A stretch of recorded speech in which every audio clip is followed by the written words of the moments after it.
Radio Sucesos 101.7 FM presenta su noticiero Sucesos con Milton Pérez y Verónica Larrea. Un periodismo libre para una democracia plena.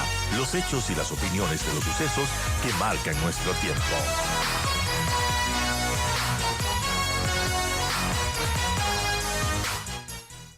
Vamos a conversar en estos 30 minutos que nos quedan de programa con Fernando Carrión sobre dos temas importantes.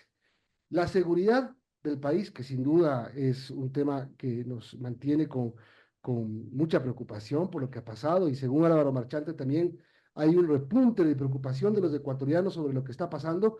Y también vamos a hablar de fútbol, porque esta noche a las 8 Ecuador juega frente a Argentina, nada menos y nada más que el vigente campeón de América y el actual campeón del mundo. Va a ser una tarea titánica, pero no imposible, poder avanzar en la Copa América. Así que empecemos con el tema de la seguridad. Fernando, buenos días. Gracias por acompañarnos. Según las cifras que presentaba Álvaro Marchante anoche, los ecuatorianos vuelven a preocuparse por el tema de la seguridad. Había bajado un poquito el nivel de alerta, había un poquito más de confianza en que las cosas estaban mejorando, pero vuelven a niveles de inicios de año, cuando estábamos realmente exacerbados, y sigue siendo prioridad uno el tema, o preocupación uno, el tema de la inseguridad. En segundo tema está el tema del desempleo. Pero, ¿por qué esa preocupación otra vez intensa de los ecuatorianos en el tema de la seguridad? Buenos días. Buenos días, un saludo cordial a ustedes y obviamente a la audiencia que tienen. Sí, de lo que yo veo en quizás dos, tres momentos que son interesantes. Uno, si es que se compara con el incremento que se produjo en el 2017 hasta el 2023, la cosa es impresionante porque pasamos de 5 homicidios a 47 homicidios. Es decir, se multiplicó por 9 en 6 años, una locura. Y en esas condiciones recibe el presidente Noboa. El 9 de enero declara el conflicto armado interno y me parece que empieza una política que le da resultados relativamente interesantes durante 2 meses y medio, porque baja de alguna manera la tasa de homicidios. Y yo creo que aquí hay una explicación doble. Por un lado, la propia política del gobierno, pero por otro lado también el repliegue de las fuerzas irregulares de estas 22 organizaciones calificadas como terroristas por parte del gobierno. Pero a partir de ese momento empezamos a ver 2, 3 fenómenos. Una reubicación física, es decir, vemos, por ejemplo, que baja en Esmeraldas, baja en Santo Domingo, algo en Guayaquil, no en Guayas, algo en Guayaquil, y tiende a desplazarse a otros lugares. Por ejemplo, se fortalece en Manabí, en Santa Elena empieza a crecer y hacia la Amazonía también. Y además hay un desplazamiento no solo físico, sino a otro tipo de delitos, como el caso de secuestros y el caso de extorsiones, principalmente las vacunas. Y este último tiempo, el fortalecimiento de la minería ilegal. Y esto ha hecho, obviamente, que empiece a subir de alguna manera los hechos delictivos, pero con una característica adicional. La confrontación con el sector público empieza a ser nuevamente relevante. Hemos visto el asesinato a tres alcaldes, hemos visto el asesinato a funcionarios del SNAI, a directores de cárceles, a fiscales y a otros funcionarios públicos. De tal manera de que lo que estamos viviendo ahora es una especie de recrudecimiento, diría yo, pero con expresiones en otros territorios y con expresiones en otro tipo de delitos. Ahora, lo que pasó anteayer con el ex candidato a la alcaldía de Puerto Viejo, también alarma el tema del sicariato político, se puede decir. Desde 2023 hasta la fecha, 15 políticos, entre autoridades y o candidatos, han sido asesinados. Este es un número que nunca se había visto en el Ecuador. ¿Por qué en general se podría pensar la delincuencia apunta hacia los políticos? Pueden ser, evidentemente, muchas razones. Puede que se vayan descubriendo cosas que alguno de estos políticos estaba metido con el narcotráfico, con las mafias, etcétera, pero en general se empieza a apuntar, se empieza a buscar objetivos políticos. A ver, yo creo que aquí hay un par de explicaciones en eso. Uno es que estas fuerzas irregulares, estas fuerzas terroristas, ya actúan incluso como estructuras políticas. Nosotros vimos por ejemplo, a Norera, señalando que aquí tenemos que poner tales alcaldes y acá tenemos que poner tales concejales. Entonces, la disputa política ya entra dentro de la disputa de estos grupos terroristas como parte de su propia lógica. ¿Por qué? Porque ahorita estos grupos no solo que financian campañas electorales, sino que participan directamente en las campañas electorales.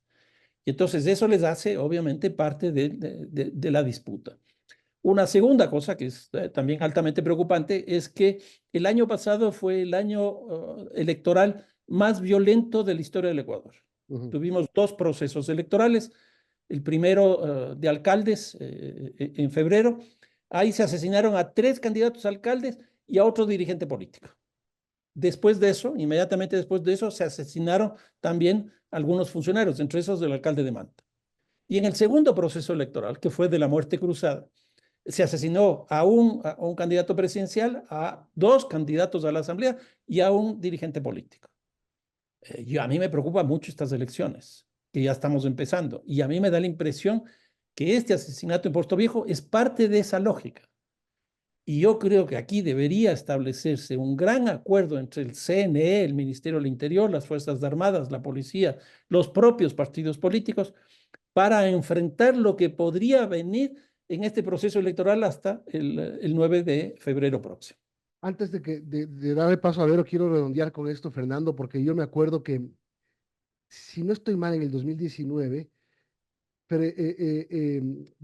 Luis Verdesoto, que era consejero electoral, hizo un informe sobre la penetración del narcotráfico en las organizaciones políticas. De alguna manera, y estoy hablando del 2019, cuando todavía no se producía lo que tú acabas de detallar, que se produjo en las elecciones pasadas y antepasadas, ya se sabía de cómo el narcotráfico permeaba en la política para buscar lavar, comprar, mantener control, etcétera. No, clarísimo. Y nosotros tenemos ya experiencias en América Latina. Les pongo el caso de Colombia. Aquí, en nuestro país fronterizo en el norte, en las elecciones de hace 2 periodos de los gobiernos locales, el 14% de los municipios, en Colombia son 1.120 municipios, el 14%, es decir, 160, 150 municipios, pasaron a manos directas de estas estructuras criminales. Nosotros ya sabemos eso. Ahora, ¿dónde estaban localizadas estos municipios? Estaban localizados en lugares de cultivo de coca, estaban localizados en lugares de producción de cocaína, estaban localizados en lugares de tránsito de la droga y también en los lugares de lavado. Si nosotros nos ponemos a ver estos datos de 14%, para que sea más fácil, el 10%, nosotros tenemos 221 municipios. Sí, son 22, 23, 24 municipios que estarían ya tomados por parte de estos grupos. Y a mí me parece que cuando nosotros vemos los hechos delictivos en más o menos 31 cantones que yo les estoy haciendo seguimiento, a mí me da la impresión que ahí hay una presencia muy clara. Y las elecciones próximas, si bien no son de municipios, sí es de la asamblea, donde se eligen asambleístas desde territorios que son las provincias. Y uno de los grandes problemas que tiene el país son las organizaciones políticas, porque nosotros tenemos organizaciones políticas nacionales, provinciales, cantonales y hasta parroquiales. Y entonces muchos de los caciques locales que tienen una mezcla de presencia política, económica y de forma irregular, han construido sus propias organizaciones políticas y claramente van a poner sus candidatos. Yo creo que eso es lo que estamos viviendo en el Ecuador y a mí me parece que se avisora, Milton, estoy diciendo ya desde ahorita, que se avisora que esta campaña electoral va a ser una campaña electoral bastante violenta. Qué lamentable, 8:37, estamos hablando con Fernando Carrión. Fernando, buenos días. Si sabemos de esto, ¿qué se debería hacer de parte del Estado para blindar al Ecuador de esta situación, considerando que en febrero estamos yendo a las urnas? Y también, ¿cómo evalúa este famoso plan Fénix del que mucho se habla, pero también poco se conoce? A ver, respecto a lo primero, algo ya lo dije. Yo creo que hay que hacer una gran política multiinstitucional donde esté el Ministerio del Interior, el Ministerio de Defensa, las Fuerzas Armadas, la policía, el CNE y los partidos políticos, todos los partidos políticos, para que seleccionen bien y no se les presenten situaciones que después no puedan controlar. Y ahí tienen que establecer un plan, específico de aquí hasta el 9 de febrero. Porque si no, como digo, estas elecciones van a ser muy, muy complicadas. Bien, y bueno, hablando de seguridad y lo del famoso Plan Fénix, Fernando. Lo del Plan Fénix, perdón. Sí, bueno, Sí, queda todavía sin responder las preguntas. sí. Bueno, si uno compara, a ver, tres cosas aquí. Si uno compara el Plan Fénix con la campaña electoral, lo que se está haciendo ahora y lo que se ofreció en la campaña electoral no tiene nada que ver, porque la campaña electoral fue una oferta muy interesante en términos de incorporación de la tecnología. Pero yo no veo hasta ahora la tecnología incorporada en estos procesos. Entonces, esa es una primera cosa. Una segunda es que el presidente nos acaba de decir que estamos entrando en una segunda etapa. La primera, me imagino que se inició el 9 de enero con la declaración del conflicto armado interno.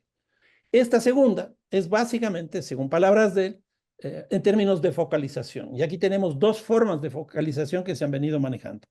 La una, que es a través de las 7 provincias, que se vuelve a hacer esta declaración de estado de excepción, que es muy interesante porque en 6 meses tiene 5 estados de excepción. Es decir, ya no es nada excepcional, es la norma. Claro. Y la segunda es que ya no se hace sobre las provincias, sino que se hace principalmente en Manta. Entonces se traslada a las Fuerzas Armadas y la Policía a Manta para, por un lado, bajar ahí las tasas de violencia, y yo creo que lo consigue.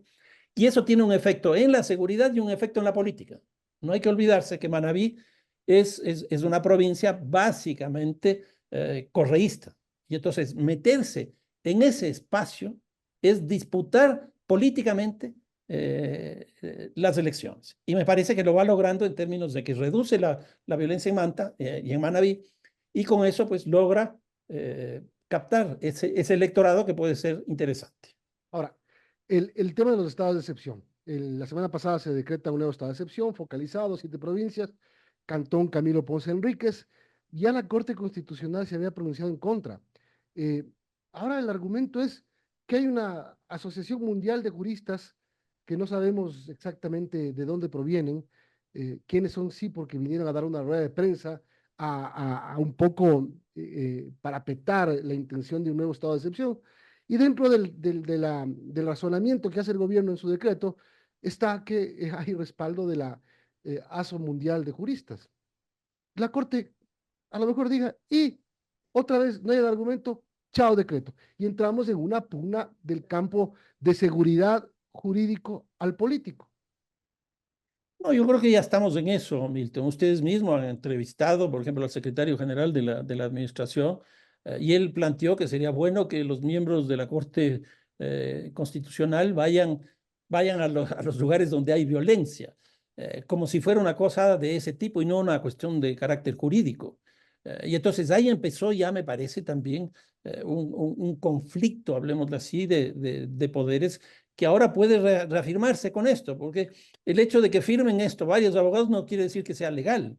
La legalidad se expresa no democráticamente, no políticamente, sino que se expresa en términos de la interpretación que se haga de los hechos que están planteando. Y entonces aquí la impresión que me da es que ya no solo estaríamos en una confrontación con la Asamblea, sino que traeríamos también una confrontación con la Corte Constitucional, lo cual implica que se van abriendo nuevos frentes.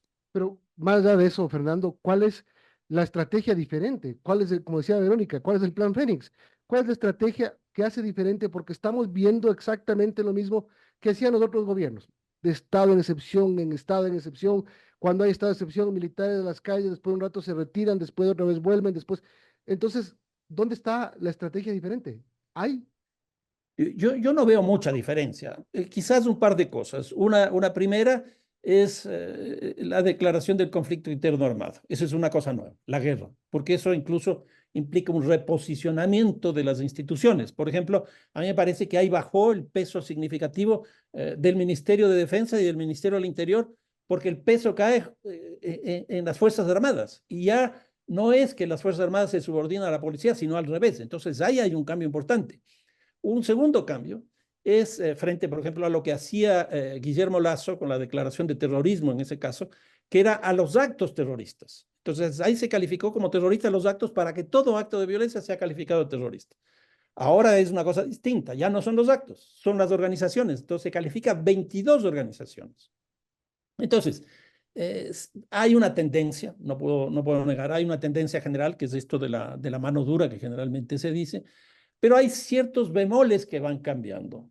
Que de todas maneras, diría que si se compara desde el 2017 al 2023, sí hay una mejora, pero bajo ningún punto de vista una resolución del problema. Y las cárceles, hay que reconocer que las cárceles, no sé si están controladas 100%, pero no ha habido en los últimos meses lo que había Exactamente. antes. No sé si Sí. porque realmente la fuerza pública las tiene bajo control o porque los presos no quieren hacer relajo. Pero ahí hay un problema, Milton, y es qué va a pasar en el momento que las Fuerzas Armadas salgan de ahí. Yo creo que ahí ese es un caso muy interesante para mostrar que se necesita fortalecer la institucionalidad pública. Y yo creo que aquí hay que tener una gran discusión respecto del SNAI. El SNAI se queda, si el SNAI se queda, hay que hacer reformas, hay que hacer cambios, hay que modificar algunas cosas. O la otra cosa que yo creo es que el SNAI debe desaparecer y crearse una nueva institucionalidad dentro del Ministerio del Interior. Y esto tiene una explicación. Las cárceles ya no son solo el lugar donde se cumplen las penas, sino donde se producen hechos delictivos. Entonces se necesita política penal y política de seguridad. Si está dentro del Ministerio del Interior, eso ayudaría. Si es una institución autónoma, sea en el Ministerio de Justicia, como era antes, o es hoy día como una secretaría, la situación va a seguir exactamente igual. ¿Algo más sobre el tema? Sobre el tema sí, porque también se hablaba de la preocupación que existe en torno a que los militares puedan tener cierta contaminación al tener contacto con criminales, estén en las prisiones. Y por ejemplo, hace unos días se dio la noticia de que, bueno, 15 militares fueron detenidos intentando ingresar objetos entre celulares y demás cosas a la cárcel de La Roca. Entonces, también es un tema que se está dando y que, bueno, no se ha prevenido al respecto. Bueno, ahí hay dos cosas complicadas. Uno es que los militares tienen que hacerse una reingeniería total, porque tienen que cambiar la doctrina y tienen que cambiar la logística. Si no cambian la doctrina y la logística, que es básicamente una para defensa de la soberanía nacional y del territorio, pues enfrentar el crimen es una cosa distinta. Entonces, las armas que se tienen no funcionan mucho. Y la otra cosa que hay que tener en cuenta es que efectivamente puede haber esta contaminación, que ya se ha visto, no solo en este caso, sino en algunos otros. Y entonces, aquí se necesita también una política explícita de las Fuerzas Armadas. En otras palabras, rotación de personal, incorporación de tecnología para detectar si las Fuerzas Armadas, los miembros de las Fuerzas Armadas están haciendo lo que deben hacer. Y por otro lado, sin duda, el tema de la corrupción. Es decir, con instituciones tan poderosas económicamente, pues cualquier institución que se confronta con estas estructuras criminales termina de alguna manera contaminándose. Vamos a hacer una pausa y vamos a regresar enseguida, Fernando, para comentar un poco lo que y cambiar un poco el chip de toda la atención que tenemos para pasar a la ilusión que tenemos. El fútbol, la selección que hoy juega frente a Argentina. Hacemos una pausa. Por favor, Fernando, regresamos enseguida. Está bien. Otras 8:49 y momento de hablar de fútbol, Milton. ¿Cuál es su pronóstico de hoy? Mi pronóstico de hoy es reservado.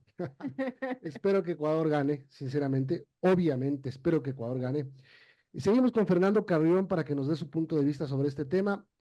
Segunda Copa América que llegamos a cuartos de final. Eso está perfecto porque hemos avanzado de una fase de grupos. Como sea, pasamos. Pero segunda Copa América que nos toca con Argentina. Entonces eso no es lo que nos gusta tanto porque en el 2021, en la Copa América de Brasil, y Argentina quedó campeón, ya venía como favorita, y ahora viene como ya con estampa de campeona de América, campeona del mundo. ¿Qué esperanzas tenemos? A ver, yo creo que hay como dos ángulos que sería interesante analizar. Uno, el conjunto de la Copa América que se está llevando a cabo hoy día en los Estados Unidos, porque es algo inédito. Son 16 selecciones, 10 de Sudamérica y 6 de Centro y Norteamérica. Eso es una cosa absolutamente inédita y está produciendo debates interesantes, por ejemplo, con la salida de México y la salida de los Estados Unidos. La segunda cosa, el que se lleva a cabo en los Estados Unidos, es que el peso de los asistentes son básicamente los migrantes de cada uno de los países. Por ejemplo, vi ayer un análisis que hacían de la pérdida económica que significa el hecho de que México no continúe allí, Claro. porque son 15 millones de mexicanos que viven en los Estados Unidos. Exactamente, exactamente. Entonces, eso también de los migrantes me parece una cosa bastante interesante, que habrá que ver si es que va mostrando poco a poco los Estados Unidos que se va metiendo en el fútbol, que creo que sí, porque vi también esto la semana pasada un análisis que decía que en los Estados Unidos ya están diciendo fútbol y no soccer. Un cambio de lenguaje muy interesante, porque en los Estados Unidos el fútbol es el fútbol americano, que se juega con las manos, así es el handball. Ah. Entonces, pasar de fútbol a soccer me parece que también ya es una forma de que los Estados Unidos se está metiendo en esto. Milton, la inauguración de todos los torneos internacionales lo hace el país anfitrión. En este caso no fue el país anfitrión, fue Argentina, porque era el anterior campeón de la Copa América y el campeón del mundo, que era el que atraía. Y yo creo que ahí tiene que ver mucho a Messi. Y la final se va a hacer en Miami, que es el reducto principal, yo diría, de los migrantes de Sudamérica, y donde también está Messi. Y con eso puedo entrar a la cosa ya del partido de hoy día. Yo creo que la Argentina tiene hoy día un peso en esta Copa América muy fuerte. Es el que inaugura, es donde está jugando Messi, y entonces todo hace que se dirija hacia la Argentina. El Ecuador. Yo creo que el Ecuador clasifica exactamente como decías, me parece interesante a esta nueva fase, y lo hace yo creo que con méritos, porque el partido que perdió el primero fue básicamente por la expulsión de un futbolista en el minuto 20, que hizo que el resto del partido se juegue con menos jugadores y a un nivel de temperatura altísimo, 44 grados, de tal manera que el físico se vino abajo. Entonces, yo creo que la selección llega bien, es muy cuestionado nuestro entrenador, y yo creo que incluso de forma no muy justa. No es un tipo muy agradable, no es un tipo que tiene buenas relaciones con la prensa, no es un tipo que tiene buenas relaciones con la hinchada, tiene más bien distancia. Y eso me parece que le está cobrando. Pero cuando uno ve los resultados, estaba viendo justamente el 61% de los puntos obtenidos desde que llegó acá hasta el último partido. Los resultados espectaculares. Por eso estamos clasificados. Ahora, en el partido con Argentina, estamos jugando contra el campeón del mundo.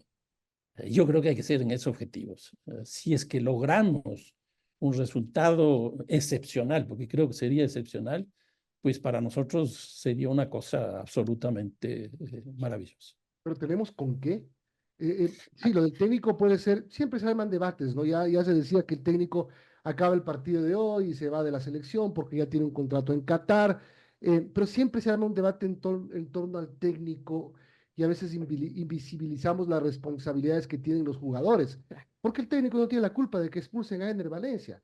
Y como tú dices, finalmente estamos quintos en la eliminatoria, en zona de clasificación, empezando con -3, es decir, estamos Exactamente, muy bien en la exactamente. historia. Sí. A ver, quizás un par de cosas ahí. Nosotros tenemos una nueva generación de futbolistas espectacular, espectacular. El caso del Niño Moy, por ejemplo, el caso de Hincapié, el caso de Pacho, en fin, tenemos 8 o 9 jugadores excepcionales que están en las mejores ligas del mundo. Y ahí hay que ser objetivos. Yo creo que ese resultado de tener ese tipo de futbolistas, en muchos se le debe a la Independiente del Valle, que es otro equipo que está siendo muy criticado por tener tantos futbolistas en la selección. Pero si tú te pones a ver, los jugadores que están en la selección ya ni siquiera son del Independiente del Valle, sino que ya están jugando fuera. Entonces ya no depende del Independiente del Valle, pero que fueron de alguna manera salidos de ese contexto. El caso del fútbol actual, y ahí viene una cosa que a mí me parece que cada vez se va confirmando, es que desgraciadamente el fútbol está entrando en una lógica, y de alguna manera uno ya sabe los resultados relativamente bien. Sí, lo que acaba de pasar con el Real Madrid con su Copa actual. Todos sabíamos que eso era así. Incluso hay un dicho que ahora lo están asumiendo el Real Madrid, que se dice que el fútbol es un deporte que juegan 11 contra 11 y siempre gana Alemania. Ese es un dicho. Y a mí me parece que eso ya está entrando en el fútbol. Hay una lógica. Y la lógica viene principalmente del presupuesto. Entonces, por ejemplo, el fútbol actual, ¿dónde se maneja? En Europa. ¿Por qué? Porque hay los más grandes presupuestos. ¿Por qué se hace justamente la Copa América en esta fecha? Porque entramos en la época del verano, donde ya no se juega en Europa. Y entonces todos tenemos que organizarnos. Y ahorita estamos en todo el mundo organizado con 2 campeonatos. Claro. Uno de apertura y uno de clausura. ¿Por qué? Porque Europa tiene eso. Entonces, el peso que tiene hoy día el presupuesto, el peso que tiene hoy día esos modelos de gestión, hace que sea bastante predecible los resultados. Fernando, hablando del favorito de esta Copa América, se ha visto jugar, por ejemplo, equipos como Colombia, que lo ha hecho bastante bien. A su criterio, ¿cuál es uno de los favoritos? Aparte de Argentina, que obviamente es el campeón del mundo, pero ¿cómo ha visto a los equipos de América en esta Copa? A ver, primero podríamos decir que los equipos de la Conmebol, las selecciones de la Conmebol, están bastante por encima de los de la CONCACAF. Y los 2 grandes de la CONCACAF se cayeron, como es el caso de los Estados Unidos y el caso de México. Y dentro de Sudamérica, pues de la Conmebol, yo creo que hay 4 equipos que son exactamente lo que tú estás señalando: Argentina, Brasil, Uruguay y Colombia. Pero me parece que dentro de los 4 hay 2 que han entrado con mucha fuerza y que no son de los favoritos, el caso de Colombia y el caso de Uruguay. Vamos a ver qué es lo que pasa en estos cuartos de final, para ver quiénes de ellos quedan, porque además las llaves que se armaron hicieron que los cuartos de final le beneficien a Argentina, por decirlo de alguna manera, y tengan que matarse los otros 3, es decir, Uruguay, Brasil, Argentina y Colombia, Uruguay, Brasil y Colombia tengan que matarse entre ellos. Y Argentina me parece que queda relativamente bien. O sea, yo le veo a la Argentina obviamente en las semifinales, y nada raro que sea en las finales, porque el siguiente partido, si nos ganan a nosotros, jugaría con Canadá o con Venezuela, lo cual hace pensar que Argentina va bien. Y por el otro lado, la otra llave, sí, la cosa es muy dura, porque esos 3 equipos me parece que están relativamente bien. Ahora, hay que resaltar otra cosa. Venezuela ha mejorado muchísimo. O sea, terminar con 3 partidos ganando en la fase de grupos es una cosa excepcional. Y no es una cosa nueva esto de Venezuela, porque ya está en la fase de clasificación y le empató a Brasil en Brasil. Entonces, yo creo que Venezuela ya no es lo que siempre se decía, la Cenicienta. O sea, como somos acostumbrados a ver el vaso medio vacío, yo digo, veamos en este momento el vaso medio lleno para tener un poco más de ilusión. Claro, porque dicen, perdimos con Venezuela, pero perdimos con creo que el mejor Venezuela de toda la historia. O sea, 9 Sin duda, puntos sin y duda. una eliminatoria muy buena hasta el momento. Le empatamos a México y lo eliminamos, a un México que nos da siempre duro, que nos gana en el Mundial, que nos gana en amistosos, que nos gana en Copa Américas, que normalmente nos termina superando. Y bueno, Milton, de 24 partidos que hemos tenido con ellos, solo hemos ganado 4.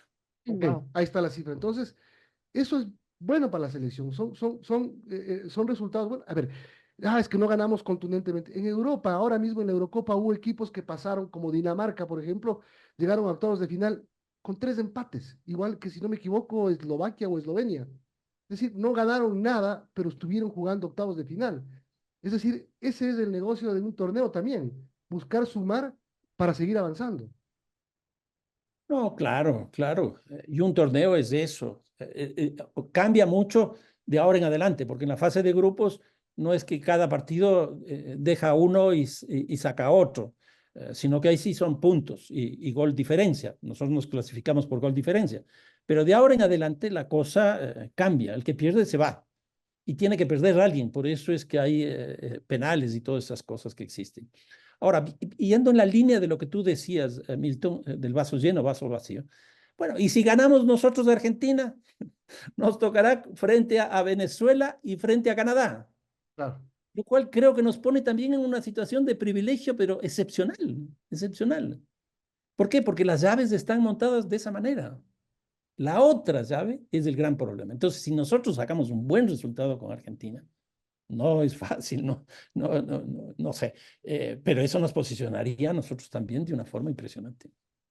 Bueno, esperemos que hoy demos ese campanazo que a lo mejor tanto necesitamos, porque ya nos quedamos fuera del Mundial de Qatar por esa falta de un golcito nada más. Teníamos que empatar con Senegal y pasábamos, pero habiendo hecho una gran Copa del Mundo, los dos primeros partidos fueron fantásticos, el equipo Así es. jugó muy bien, le empatamos a Países Bajos, que ahora mismo está encarrilado hacia posiblemente jugar una semifinal de la Euro, es decir, no somos menores tampoco, debemos de esperanza y de ilusión. No, yo creo que el fútbol ecuatoriano ha evolucionado, pero brutalmente en este siglo. Nuestra primera clasificación a un mundial fue en el 2002. Y ahí, ustedes recordarán, ahí decíamos que una de las cosas que genera una mayor integración nacional es el fútbol. Pero me da la impresión que hoy día ya no está pasando eso. ¿Por qué? Porque el fútbol es triunfalista. Entonces, si no ganamos, si no están los de mi equipo en la selección, pues hay que golpearla. Y me parece que eso es lo que está ocurriendo con el entrenador, con Sánchez Vázquez. Yo creo, como decía hace un momento, él también ha generado algunos problemas en términos de que no logra buenas relaciones con los medios de comunicación ni con la hinchada. O sea, no transmite algo de adhesión a lo que él está haciendo, no nos explica a qué juega. Y entonces a mí me parece que ese sí es un error y es lo que tendría que corregir si es que finalmente se queda, porque ya estamos oyendo de que después del partido con Argentina, si es que se pierde, pues él se regresaría a Qatar. Gracias, Fernando. Fernando Carrión, buenos días, gracias por acompañarnos. Nuevos y esperemos que esta noche tengamos una alegría. Buen día. Buen día, un fuerte abrazo, chao, chao.